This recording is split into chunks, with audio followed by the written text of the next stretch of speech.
Pay attention to what you're seeing right here. This is surveillance footage from inside the women's holding area at a detention facility. Watch the corrections officer in the blue uniform.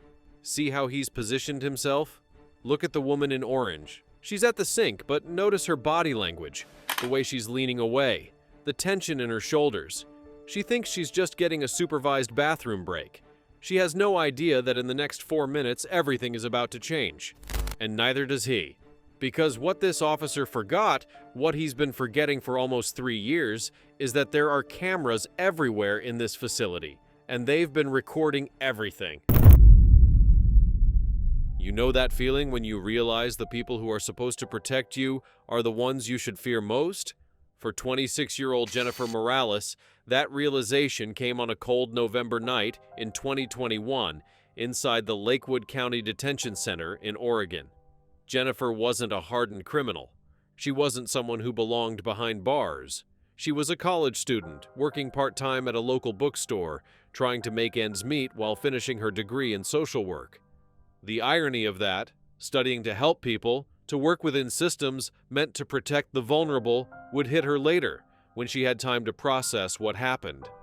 On the evening of November 12, 2021, Jennifer made a stupid mistake. She was at a pharmacy, distracted, stressed about upcoming exams, worried about bills she couldn't pay. She slipped a bottle of vitamins into her purse without paying. $37 worth of vitamins. That's what changed everything. The store security caught it on camera. The police were called. Jennifer was mortified, cooperative, apologetic. She'd never been arrested before, never even had a speeding ticket. But shoplifting is shoplifting, and by 9:47 p.m. that night, she found herself being processed at the Lakewood County Detention Center, fingerprinted, photographed, and placed in a holding cell to await her bail hearing the next morning. She kept thinking it was just one night. Just get through one night, and in the morning, her roommate would post bail. And this nightmare would be over. She'd hire a lawyer, do community service, whatever it took to make this go away. One mistake, one night. But Jennifer had no idea that the real nightmare hadn't even started yet. And she had no way of knowing that the man assigned to watch over her that night. Corrections Officer Marcus Whitfield had been waiting for someone exactly like her. Marcus Whitfield had been a corrections officer at Lakewood County Detention Center for 9 years. 9 years of working overnight shifts, walking the tiers, supervising inmates, filing reports. To everyone who worked with him, Marcus was just another guy doing a tough job. He was quiet, kept to himself mostly, never caused any drama with the other officers. His supervisors would have described him as reliable, competent, maybe a bit of a loner, but nothing concerning. Here's the thing about predators, though. They don't announce themselves. They don't wear signs around their necks or give off obvious red flags. They blend in. They're patient, and Marcus Whitfield had learned to be very, very patient. His pattern was simple, really, almost elegant in its calculation. He targeted women who were first-time offenders, women who had been arrested for minor, non-violent offenses, women who were scared, ashamed, vulnerable, women who wouldn't have family members calling lawyers and demanding investigations, women who would just want the whole experience to disappear as quickly as possible. And here's what made it even more horrific. Marcus specifically requested the overnight shifts in the women's holding area.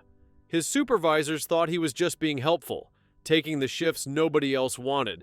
They had no idea he was engineering opportunities. Jennifer was processed and placed in holding cell B7 around 10:15 p.m. The holding area was a long, fluorescent-lit corridor with 6 cells on each side, walls painted that institutional beige that's somehow both too bright and too depressing at the same time. Each cell had a metal bench, a toilet, and nothing else. She was alone in her cell, which felt like both a relief and somehow worse at the same time. There were 3 other women in holding that night. 2 were sleeping off their intoxication in cells at the far end. 1 was having a full breakdown in cell B3, crying hysterically, demanding to call her children. The noise echoed off the concrete walls, making everything feel more desperate, more hopeless. Marcus made his first round at 10:47 p.m. Jennifer watched him walk past her cell, his keys jangling at his belt, his boots making that authoritative sound on the polished floor.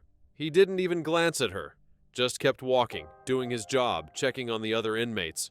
But he'd already noticed her, already started planning.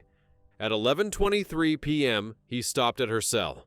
"You okay in there?" he asked. His voice was neutral, professional. Jennifer looked up, surprised that anyone was speaking to her like she was a person and not just another body to be processed. "Yeah," she said quietly. "I'm fine." "First time?" She nodded, feeling her face flush with shame. "You'll be out tomorrow," he said. "Bail hearing's at 9. You got someone who can post bail?" "My roommate." "Then you'll be fine. Just try to get some sleep." It seemed kind. That's what Jennifer would remember later. It seemed like this officer was being kind to her, treating her like a human being on the worst night of her life. She even felt a little bit of gratitude. Marcus moved on, continuing his rounds. But he'd established something. Contact.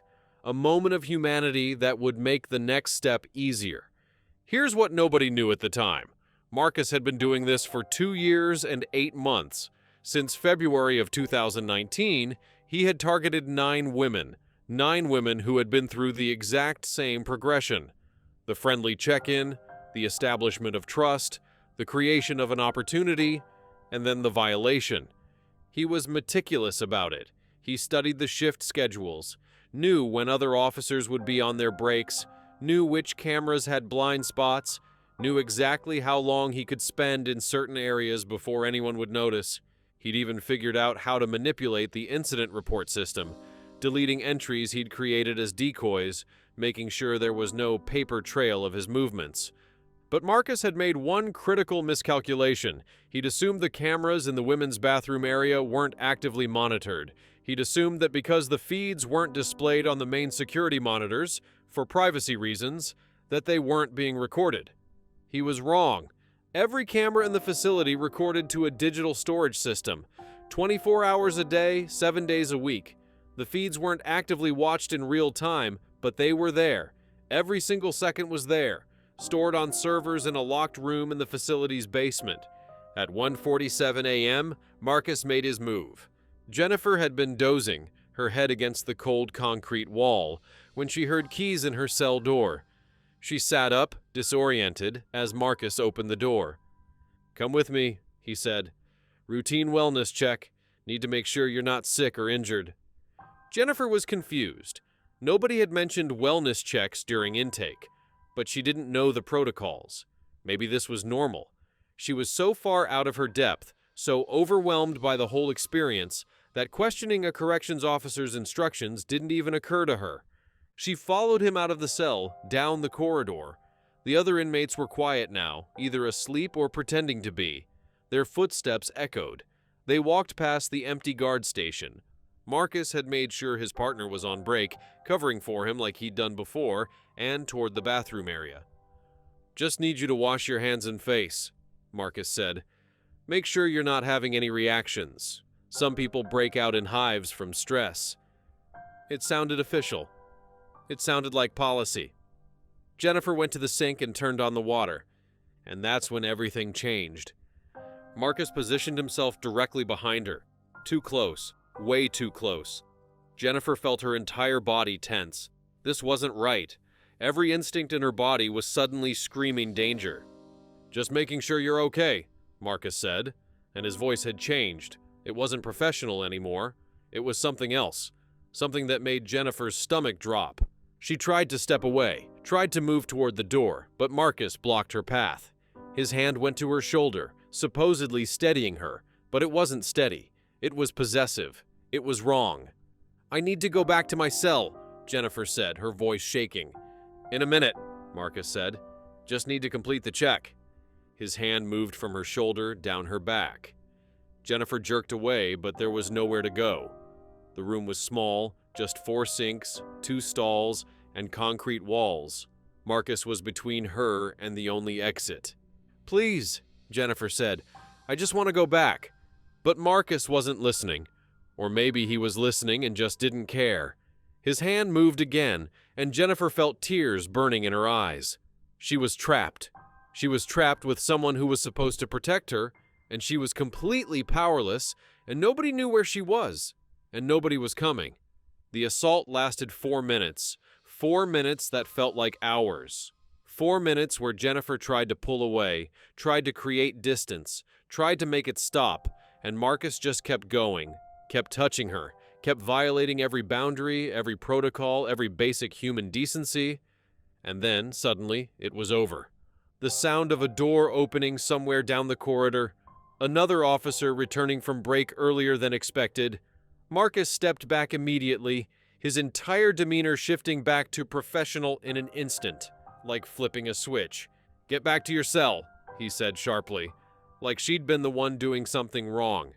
Jennifer practically ran, back down the corridor, back into cell B7, back onto that metal bench where she curled into herself and tried to process what had just happened. She was shaking so hard her teeth were chattering. She felt sick. She felt dirty. She felt like she couldn't breathe. And underneath all of that, she felt something else, something that would haunt her for weeks. Shame. Like somehow this was her fault. Like maybe she'd done something to make this happen. Like maybe if she'd just stayed in her cell, just kept quiet, just been less visible, this wouldn't have happened. That's what predators do. They don't just violate your body. They violate your mind, your sense of self, your ability to trust your own judgment. They make you question everything, including whether you deserve to be believed. Jennifer didn't sleep the rest of the night. She just sat there, staring at the concrete wall, replaying every moment, wondering if she should say something, wondering if anyone would believe her, wondering if speaking up would just make everything worse. At 6 a.m., when the shift change happened and new officers came on duty, Marcus clocked out and went home. Another night's work completed, another secret safely kept. Or so he thought. Jennifer's bail hearing happened at 9:17 a.m. on November 13th, 2021. Her roommate, Katie Chen, had been in the courthouse waiting room since it opened at 8 a.m., clutching the bail money in a nervous hand. When Jennifer finally appeared, walking into the courtroom in that orange jumpsuit, Katie barely recognized her. Jennifer's face was pale, her eyes hollow, like something fundamental had been hollowed out of her overnight. The hearing took 7 minutes. The judge set bail at $500 for the shoplifting charge. Katie posted it immediately.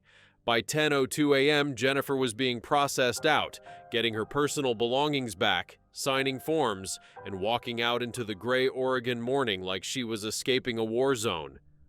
Katie tried to talk to her in the car. "Are you okay? What happened? You look—" "I just want to go home," Jennifer said. Her voice was flat, emotionless. "Please, just take me home." So Katie did. She drove Jennifer back to their apartment, helped her inside, watched as Jennifer went straight to the bathroom and locked the door. Katie heard the shower turn on, heard it stay on for over an hour. When Jennifer finally emerged, her skin was red from scrubbing, her eyes were empty, and Katie knew something terrible had happened. "Did someone hurt you?" Katie asked gently. Jennifer just shook her head. Not because it wasn't true, because she couldn't say it out loud yet. Couldn't make it real by speaking the words. For the next 3 weeks, Jennifer went through the motions of existing. She went to her court date for the shoplifting charge, pled guilty, was sentenced to 40 hours of community service and a year of probation. She dropped out of her college classes, telling her professors she was dealing with a family emergency. She called in sick to work until eventually they just stopped scheduling her. She barely left her room. She couldn't sleep, couldn't eat, couldn't concentrate on anything. Katie was getting increasingly worried. She'd tried to get Jennifer to talk, tried to get her to see a counselor, tried everything she could think of. But Jennifer just kept saying she was fine. She just needed time. Everything would be okay. But everything was not okay. Here's the thing that makes this even more twisted. Jennifer wasn't alone in her silence, because while she was at home trying to process her trauma, Marcus Whitfield was at work, still working those overnight shifts, still targeting vulnerable women, still operating with complete impunity. 3 days after Jennifer's release, on November 16, 2021, a woman named Patricia Gomez was arrested for writing a bad check. She was processed into Lakewood County Detention Center at 11:34 p.m. She was 32 years old, a single mother of two, and she'd made a desperate mistake when her bank account was overdrawn and her electricity was about to be shut off. Marcus Whitfield was on duty that night. The pattern repeated. The friendly check-in, the establishment of trust, the late-night wellness check, the assault in the bathroom area, the 4 minutes that would haunt Patricia for the rest of her life, and then the silence afterward, because who was going to believe an inmate over a corrections officer? Who was going to care about a woman who'd been arrested, who'd broken the law, who was already considered untrustworthy by definition? Patricia never reported it. She posted bail the next morning, went home to her kids, and tried to forget it ever happened. But let me paint you a picture of what was actually happening behind the scenes at Lakewood County Detention Center. Because while these women were suffering in silence, there were signs. Small signs, maybe, but signs nonetheless. Officer Sarah Martinez had worked at the facility for 12 years. She'd seen a lot of things, dealt with a lot of difficult situations, and she prided herself on her ability to read people. And something about Marcus Whitfield bothered her. Nothing she could put her finger on exactly, just a feeling. The way he always volunteered for those overnight shifts in the women's holding area. The way he'd sometimes emerge from the bathroom corridor looking just a little too satisfied with himself. The way certain inmates seemed traumatized after their overnight stays, more so than seemed warranted by a simple arrest. She'd mentioned it once to her supervisor, Captain Douglas Reynolds. "I don't know," she'd said. "There's just something off about Whitfield, the way he interacts with the female inmates." Reynolds had looked at her with that expression supervisors get when they think you're being overly emotional. "Has he violated any protocols?" he'd asked. "Not that I've seen directly." "Has anyone filed a complaint?" "No."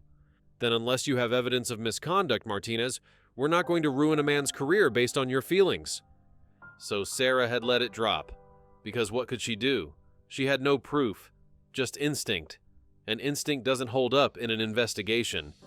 But Sarah started paying more attention. She started noting things in a personal journal. Not official reports, just observations.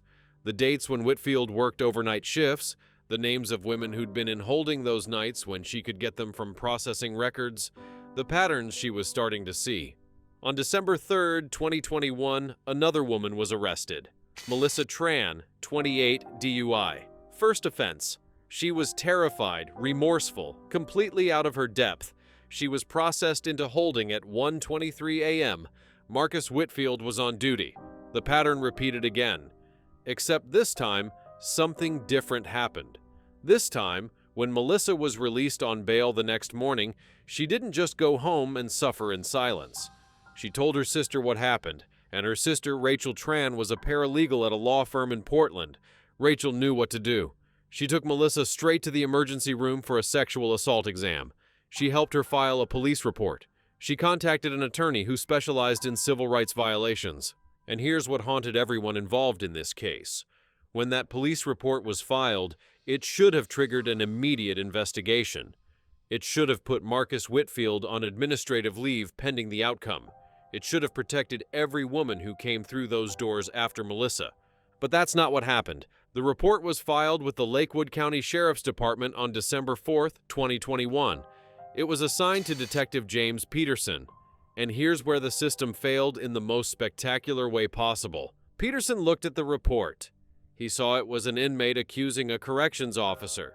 He saw that Melissa had been arrested for DUI, that she'd blown a .12 on the breathalyzer, that she had no witnesses to corroborate her story, and he made a decision. He decided this was going to be a he said, she said situation that would be impossible to prove. He decided that pursuing it would be a waste of resources. He decided that Melissa Tran, despite having no criminal history before that night, despite passing a sexual assault exam that showed evidence of forced contact, despite her detailed and consistent account of what happened, was probably just trying to get back at the system for arresting her. Peterson wrote in his report, insufficient evidence to proceed with criminal charges. Complainant's credibility is questionable given intoxication at time of alleged incident. Recommend case closure. The report was filed away. Marcus Whitfield was never even questioned. He continued working his shifts, targeting his victims, operating with complete confidence that the system would protect him. And he was right. For 3 more months, he was absolutely right. During those 3 months, Marcus assaulted 4 more women. 4 more women who were processed through Lakewood County Detention Center on overnight shifts, who were taken to that bathroom area for wellness checks, who were violated by someone who wore a badge and wielded the authority of the state. Their names were Alicia Rodriguez, Sophia Kim, Destiny Washington, and Lauren Hayes. Each one arrested for minor offenses: shoplifting, drug possession, unpaid traffic tickets, trespassing. Each one vulnerable, scared, and completely at the mercy of a system that was supposed to protect them. None of them reported it. They'd learned from experience that the system doesn't protect women like them, women who make mistakes, who get arrested, who don't have power or money or influence. Why report something that no one will believe? Why put yourself through the additional trauma of an investigation that will go nowhere? But Jennifer Morales was about to change everything. Back at her apartment, Jennifer had spent 3 months in a fog of depression and PTSD. She'd withdrawn from college completely. She'd lost her job. She spent most of her time in her room, unable to function, unable to move forward, unable to escape the loop of that night playing over and over in her head. Katie had finally convinced her to see a therapist. Dr. Emma Whitmore specialized in trauma, and she was the first person Jennifer had told the full story to. Every detail, every moment, everything that Marcus Whitfield had done to her in that bathroom. Dr. Whitmore had listened, validated Jennifer's experience, and then said something that would change the trajectory of the entire case. What happened to you was not your fault. And I would bet everything I have that you're not the only one he's done this to. That statement landed like a bomb in Jennifer's consciousness. She'd been so consumed by her own trauma, her own shame, her own silence, that she hadn't considered the obvious truth. Predators don't stop with one victim. They don't suddenly develop a conscience after one assault. They escalate. They continue. They find new targets, which meant Marcus Whitfield was still out there, still working at that detention center, still targeting women, still assaulting them. And as long as Jennifer stayed silent, she was allowing it to continue. That realization was what finally broke through the paralysis.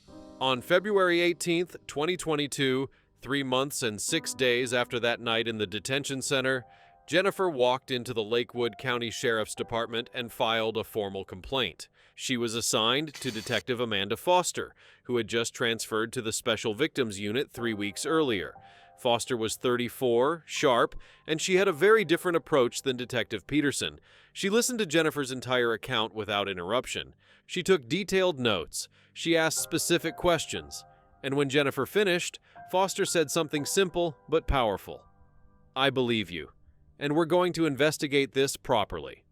Foster started by pulling the processing records from the night of November 12, 2021. She confirmed Jennifer had been in holding, confirmed Marcus Whitfield had been on duty. She requested access to any incident reports filed that night. There were none. She interviewed other officers who'd worked that shift. They confirmed Whitfield had been assigned to the women's holding area, but couldn't say where he'd been at any specific time. And then Foster did something that would crack the case wide open.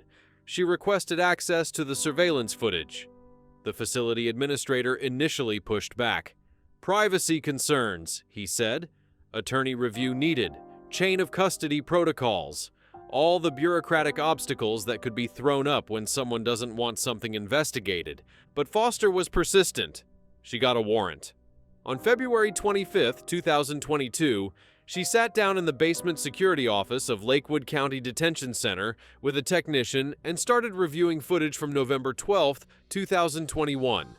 And there it was, all of it. The cameras Jennifer didn't know existed, the footage Marcus thought wasn't being recorded, his entire assault, captured from multiple angles. Foster watched the 4-minute assault, watched Jennifer's clear distress, watched her attempts to pull away, watched Marcus block her path, touch her without consent, violate her in ways that were undeniable. The footage showed everything. The way Marcus had positioned himself behind Jennifer at the sink, the way she'd leaned away, trying to create distance, The way her body language screamed discomfort, fear, violation. The way Marcus had deliberately blocked her exit, trapping her in that small bathroom space. Every moment that Jennifer had described in her statement was there, recorded in grainy but undeniable detail. And then Foster asked the technician to pull footage from other nights when Whitfield had worked. She picked dates at random. November 3rd, November 28th, December 15th. Every single time the same pattern emerged. Different women, same predatory behavior, same bathroom location, same 4-minute violations. "How far back does this footage go?" Foster asked. "We've got storage going back about 3 years," the technician said. Foster spent the next 6 days reviewing footage. 6 days of watching Marcus Whitfield systematically assault vulnerable women. 6 days of cataloging dates, times, victims. 6 days of building an airtight case. What Foster discovered during those 6 days was both crucial evidence and deeply disturbing pattern recognition. Marcus had been incredibly consistent in his methodology. He always waited until after midnight. He always chose women who were alone in their cells, first-time offenders who looked terrified. He always used the same excuse, the wellness check. And he always took them to the same location, that bathroom area where he believed he wasn't being watched. The footage also revealed something else. On 3 separate occasions, other corrections officers had walked past the bathroom area while Marcus was inside with an inmate. They'd glanced toward the door, paused for a moment, and then kept walking. They hadn't checked, hadn't questioned, hadn't intervened. Whether they suspected something or were just following the unwritten code of not interfering with another officer's work, their inaction had allowed Marcus to continue.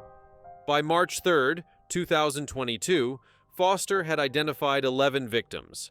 11 women who had been assaulted by Marcus Whitfield while in custody at Lakewood County Detention Center. 11 women whose humanity had been violated by someone who swore an oath to protect and serve. The first call Foster made was to the district attorney's office. The second was to Jennifer Morales to tell her that she'd been believed, that there was evidence, that justice was coming. The third call was to Melissa Tran to apologize for the system's failure and to tell her that her case was being reopened. And on March 4th, 2022, at 7:43 a.m., Detective Amanda Foster, along with 4 other officers, arrived at Marcus Whitfield's home with an arrest warrant. Marcus Whitfield answered the door in his pajamas. He'd been off shift for 2 days, enjoying his weekend, probably thinking about which movie to watch or what to have for breakfast. Normal thoughts, a normal morning, right up until the moment he saw the badges. His face went through a progression that Foster would remember for the rest of her career. Confusion, then recognition, then fear, then, interestingly, resignation. Like some part of him had always known this moment was coming. "Marcus Whitfield, you're under arrest for multiple counts of sexual assault, abuse of authority, and violation of civil rights," Foster said, reading him his Miranda rights as 2 officers moved to handcuff him. "I want my lawyer," Marcus said, which was probably the smartest thing he could have said at that moment, though it wouldn't help him much in the end. They took him to the same facility where he'd worked for 9 years, the same processing room where he'd filled out countless intake forms, the same fingerprint station, the same photography backdrop. Except this time, he was on the other side of the process. This time, he was the one in handcuffs, being photographed, being asked to empty his pockets, being stripped of his authority and his freedom. The irony was not lost on anyone. The officer processing him was someone Marcus had worked with for years. Officer David Chen had shared countless shifts with Marcus, had eaten lunch with him in the break room, had considered him a colleague, if not exactly a friend. Now David was taking Marcus's fingerprints, avoiding eye contact, his jaw tight with barely contained disgust. "I worked next to you for 5 years, David muttered as he pressed Marcus's fingers onto the electronic scanner. 5 years, and I never knew." The news broke that afternoon. Lakewood County Corrections Officer arrested for serial sexual assault. The local television stations led with it. The newspapers ran it front page. Social media exploded with outrage and, sadly, with victim-blaming commentary that made Foster's stomach turn. But something else happened, too. The news coverage triggered something in women who'd been suffering in silence. who'd thought they were alone, who'd convinced themselves that nobody would care or believe them. The tip line Foster had set up started ringing, and ringing, and ringing. The first call came at 2:47 p.m. on March 4th. Patricia Gomez, the single mother who'd written the bad check, who'd been assaulted on November 16th, 2021. She'd seen the news coverage and realized she needed to come forward. She needed to be counted. She needed to help make sure Marcus Whitfield never had the opportunity to do this to anyone else. "I didn't think anyone would believe me," Patricia told Foster through tears during her interview. "I wrote a bad check. I made a mistake. Who's going to believe someone like me over a corrections officer?" The second call came at 4:15 p.m. Alicia Rodriguez, then Sophia Kim at 5:03 p.m., Destiny Washington at 6:22 p.m., Lauren Hayes at 7:45 p.m. Each woman told the same story with minor variations: the friendly initial contact, the late-night wellness check, the bathroom, the 4 minutes that changed everything, the shame and silence that followed. By the end of the first week, Foster had statements from 16 different women. 16 women who had been assaulted by Marcus Whitfield over the course of almost 3 years. Women ranging in age from 19 to 43. Women arrested for everything from shoplifting to DUI to drug possession to unpaid parking tickets. Not all of them wanted to testify. Some couldn't face it, couldn't put themselves through the trauma of a trial. Foster understood. She didn't push, but 9 women, 9 brave, incredible women, said they would testify.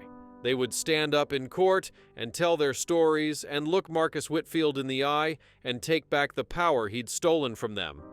Jennifer Morales was one of them.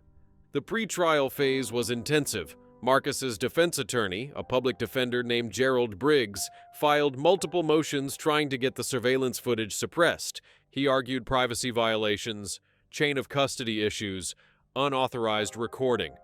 Every technical objection he could think of, but Judge Maria Castellanos denied them all. The footage was legally obtained, properly preserved, and absolutely relevant to the charges. Briggs also tried to get the cases separated, arguing that having all 16 victims' testimonies in one trial would be prejudicial. Again, Judge Castellanos denied the motion. The pattern of behavior was directly relevant to establishing Marcus's intent and methodology. The trial was set for October 2022. The district attorney, Robert Chen, assembled a prosecution team that spent 6 months preparing. They had the surveillance footage, of course. That was the evidence that would seal the case. But they also had the testimony of 9 victims, all telling remarkably consistent stories about Marcus's methods, his patterns, his specific behaviors. The defense tried everything. They tried to argue that the encounters were consensual, which was laughable given that inmates in custody cannot legally consent to sexual contact with officers. They tried to discredit the victims, bringing up their arrest records, their mistakes, trying to paint them as unreliable. They tried to argue that Marcus was just doing his job and these women had misinterpreted his actions. During jury selection, the prosecution team was meticulous. They needed jurors who could separate a person's arrest record from their credibility as a victim, who understood that making a mistake doesn't mean you deserve to be assaulted, who would see these women as human beings worthy of protection and justice. The trial began on October 3, 2022. The courtroom was packed.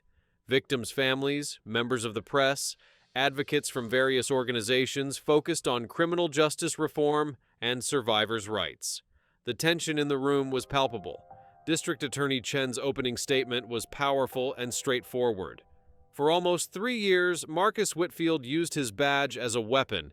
He identified the most vulnerable women in our justice system, first-time offenders, women who were scared and ashamed, women who he believed would never speak up. And then he systematically assaulted them.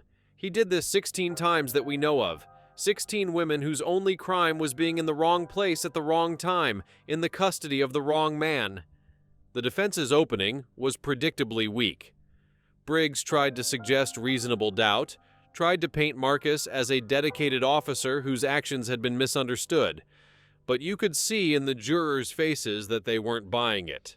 And then the prosecution played the surveillance footage, The courtroom went silent as the video played on the large screens.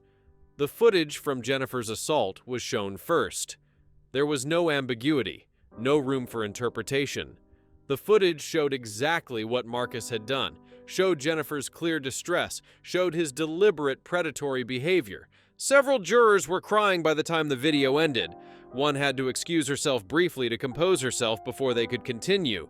But the prosecution wasn't done. They showed footage from 3 more assaults. Different women, different dates, same horrifying pattern. By the time the 4th video finished playing, 2 jurors looked physically ill. The judge called for a 15-minute recess. Marcus sat at the defense table, staring straight ahead, his face expressionless. But Foster, who'd been watching him carefully, noticed his hands. They were trembling slightly, clutched together in his lap, knuckles white with tension. The testimony phase lasted 2 weeks. Each woman who took the stand was remarkable in her courage, her clarity, her refusal to be ashamed of what had been done to her. Jennifer Morales was the 3rd to testify. She walked up to that stand with her head high, looked directly at Marcus Whitfield, and told her entire story, every detail, every moment of that night. When the prosecutor asked her, "Do you see the man who assaulted you in this courtroom?" Jennifer didn't hesitate. "Yes," she said. "He's sitting right there at the defense table, Marcus Whitfield, the man who was supposed to keep me safe." The defense's cross-examination was half-hearted at best. What could they ask? The video spoke for itself. Briggs tried to suggest that Jennifer had been confused, that in her distressed state she'd misinterpreted Marcus's intentions. Jennifer shut that down immediately. "I know the difference between someone checking on my welfare and someone assaulting me," she said, her voice steady and strong. "And what he did to me in that bathroom was assault. No amount of confusion or distress changes that fact." Patricia Gomez's testimony was equally powerful. She described the desperation she'd felt when she wrote that bad check, the shame of being arrested, and then the horror of what Marcus had done to her. "I was at my lowest point," she said. "My kids needed me. I needed to get home to them, and he used that desperation against me. He knew I would stay quiet because I just wanted to get out of there and forget it ever happened." Melissa Tran's testimony carried additional weight because she'd been the first to report, the first to seek a sexual assault exam, the first to try to hold Marcus accountable through official channels. "When the detective closed my case without even investigating," she said, "I felt like the system was telling me that what happened to me didn't matter, that I didn't matter, that because I'd made a mistake and gotten arrested, I deserved whatever happened to me." The prosecution also called several other witnesses who added crucial context to the case. Dr. Rebecca Simmons, a forensic psychologist who specialized in sexual assault cases, testified about the patterns of predatory behavior, about how offenders target vulnerable victims, about the psychological impact on survivors. Her testimony helped the jury understand that this wasn't 16 isolated incidents. This was a predator with a system. One of the most powerful moments of the trial came from an unexpected source. Officer Sarah Martinez, the one who'd tried to raise concerns about Marcus years earlier, was called as a witness. She testified about her observations, about reporting her concerns to Captain Reynolds, about being dismissed. "I knew something was wrong," she said, her voice thick with emotion. "I knew it, and I didn't push hard enough. I should have gone over his head. I should have documented everything officially. I should have made noise until someone listened, and I'm going to have to live with that for the rest of my life, because if I'd pushed harder, maybe some of these women wouldn't have been hurt." Her testimony was devastating, not just because of what she said, but because of what it represented. The ways that systems fail, the ways that warning signs get ignored, the ways that predators operate in plain sight because people don't want to believe their colleagues are capable of such things. The prosecution also called Detective James Peterson to the stand, the detective who'd closed Melissa Tran's initial complaint without investigation. Watching him squirm under cross-examination about his decision-making process was, according to several courtroom observers, one of the most uncomfortable moments of the entire trial. "You had a sexual assault complaint from a credible victim," the prosecutor said. You had a forensic exam showing evidence of forced contact. You had a detailed, consistent statement. And you closed the case without even interviewing the accused officer. Why? Peterson had no good answer. I made a judgment call about resource allocation. A judgment call that allowed Marcus Whitfield to assault 4 more women over the next 3 months. Is that correct? Peterson looked like he wanted to disappear. Yes. No further questions, the prosecutor said, letting Peterson's failure hang in the air for the jury to absorb. The defense put on a minimal case. They called a few character witnesses for Marcus, former colleagues who testified that he'd always seemed professional, that they'd never seen anything inappropriate. But their testimonies rang hollow against the weight of the surveillance footage and the victims' accounts. Marcus himself did not testify. His attorney advised against it, knowing that the prosecution would eviscerate him on cross-examination. Closing arguments happened on October 24, 2022. District Attorney Chen spoke for 90 minutes, methodically walking through each count, each victim, each piece of evidence. He ended with a simple statement. Marcus Whitfield is not a corrections officer who made some mistakes. He is a predator who used his position to hunt vulnerable women, and the only appropriate verdict is guilty on all counts. The defense's closing was brief. Briggs knew he had nothing. He made a half-hearted appeal to reasonable doubt, but even he seemed to know it was futile. The jury deliberated for 3 hours, 3 hours that probably felt like 3 years to everyone involved. When they came back, the verdict was unanimous on all counts. Guilty, guilty, guilty, 14 times guilty. Marcus Whitfield showed no emotion as the verdicts were read. He just sat there, staring at the table, probably already mentally adjusting to the reality of his future. The courtroom erupted in quiet tears and held breaths released. Jennifer reached for Katie's hand, squeezing hard. Patricia put her head in her hands and sobbed. Melissa just nodded slowly, like she'd been waiting years for this moment, and now that it had arrived, she didn't quite know what to feel. Sentencing was scheduled for 2 weeks later. Before the judge handed down the official sentence, she allowed victim impact statements. Jennifer Morales was one of 7 women who chose to speak. "You stole something from me that night," Jennifer said, looking directly at Marcus.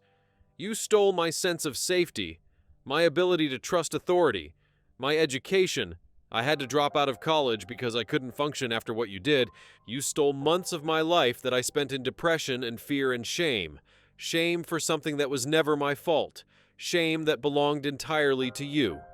She paused, took a breath. "But here's what you didn't steal.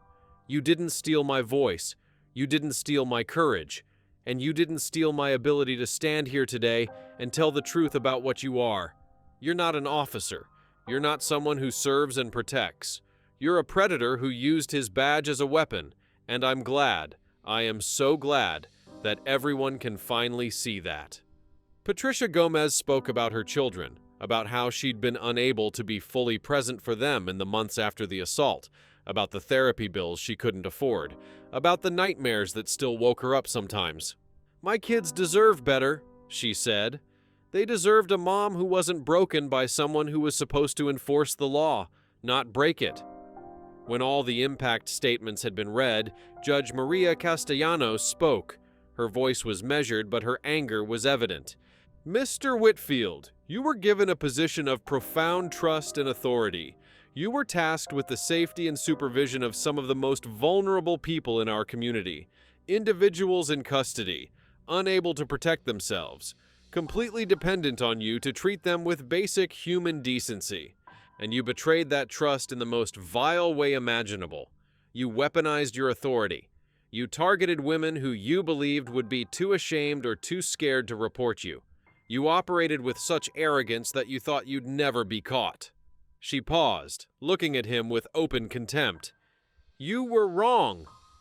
The sentence was 28 years in prison, to be served without the possibility of parole for 20 years, on 14 counts of sexual assault, multiple counts of abuse of authority, and civil rights violations. Marcus Whitfield was immediately remanded into custody. As they led him out of the courtroom in shackles, he would pass through the same processing he'd put thousands of inmates through. He'd wear the same orange jumpsuit. He'd sleep on the same metal benches. He'd live behind the same bars. But here's what made it even more fitting. Word travels fast in prisons, and there's a particular contempt among inmates for corrections officers who end up on the other side of the bars. Marcus Whitfield's time in prison would not be easy. He'd need protective custody just to survive. He'd live in isolation, cut off from the general population, spending 23 hours a day in a cell smaller than most people's bathrooms. For the next 28 years, Marcus would have plenty of time to think about the choices he'd made, the lives he'd destroyed, and the justice that had finally caught up with him. The conviction of Marcus Whitfield sent shockwaves through the corrections system, not just in Oregon, but across the country. It forced uncomfortable conversations about oversight, about camera placement and monitoring, about how we protect people who are in state custody. Lakewood County Detention Center implemented sweeping reforms. All surveillance footage is now actively monitored in real time. A special unit was created specifically to review footage on a rotating basis, looking for any signs of abuse or misconduct. Officers can no longer supervise inmates alone. The buddy system is now mandatory. And perhaps most importantly, there's now a direct hotline that inmates can call confidentially to report abuse, staffed by civilian advocates who are not part of the sheriff's department. Captain Douglas Reynolds, the supervisor who dismissed Sarah Martinez's concerns, was not charged with any crime, but he resigned under pressure 3 weeks after the verdict. Detective James Peterson was formally reprimanded for his handling of Melissa Tran's initial complaint and reassigned to property crimes. The reforms that came out of this case may have come too late for Marcus's victims, but they'll protect countless women in the future. Sarah Martinez, the officer whose instincts had been dismissed, became a vocal advocate for reform within the corrections system. She now travels to facilities across the state, training officers on recognizing warning signs of abuse and on the importance of speaking up even when it's uncomfortable. Trust your gut, she tells trainees. If something feels wrong, say something. Document it. Don't let anyone dismiss your concerns. The cost of silence is too high. For the survivors, life after the trial has been a journey of healing. Not all of them have spoken publicly about their experiences. Some have chosen privacy, and that choice deserves respect. But several, including Jennifer Morales, have become advocates for criminal justice reform and survivors' rights. Jennifer eventually returned to school, changing her major from social work to law. "I'm going to be a prosecutor," she told a reporter from the Portland Tribune. "I'm going to make sure that what happened to us never happens to anyone else if I can help it. And I'm going to make sure that when victims come forward, they're believed." She graduated in 2024 with her law degree. She's currently working at the Multnomah County District Attorney's Office in their Special Victims Unit. Detective Amanda Foster says Jennifer is going to be a hell of a prosecutor. She's already handled 3 cases involving abuse of authority, and she's won all 3 convictions. Patricia Gomez went back to school as well, earning her GED and then enrolling in community college. She's studying to become a victim advocate, wanting to help other women navigate the criminal justice system. "Someone helped me when I didn't know where to turn," she says. "Now it's my turn to be that person for someone else." Melissa Tran and her sister Rachel started a non-profit organization called First Voice, dedicated to ensuring that sexual assault reports are properly investigated regardless of the victim's background or circumstances. They've successfully lobbied for policy changes in Oregon requiring mandatory investigation protocols for any sexual assault allegation involving law enforcement or corrections personnel. In terms of civil litigation, all 16 victims filed lawsuits against Lakewood County for failing to protect them from a known predator. The county settled for an undisclosed amount, though sources close to the case suggest it was substantial. More importantly, the settlement included mandatory reform agreements that go beyond what the county had already implemented. The settlement also included a public apology from the Lakewood County Board of Commissioners, acknowledging the systemic failures that allowed Marcus Whitfield to operate for so long. "We failed these women," the statement read. We failed in our duty to protect people in our custody. We failed to listen when concerns were raised. We failed to investigate when complaints were made. We are committed to ensuring these failures never happen again. Marcus Whitfield himself was sued individually, though he has no assets and likely never will. The judgments against him are symbolic, acknowledgement in the civil system, separate from the criminal conviction, that what he did was wrong and that his victims deserved justice. Detective Amanda Foster, whose thorough investigation cracked the case wide open, was promoted to sergeant and now heads the Special Victims Unit. She uses the Whitfield case as a training example for new detectives, emphasizing the importance of believing victims, following evidence wherever it leads, and never assuming that someone's position or badge makes them above suspicion.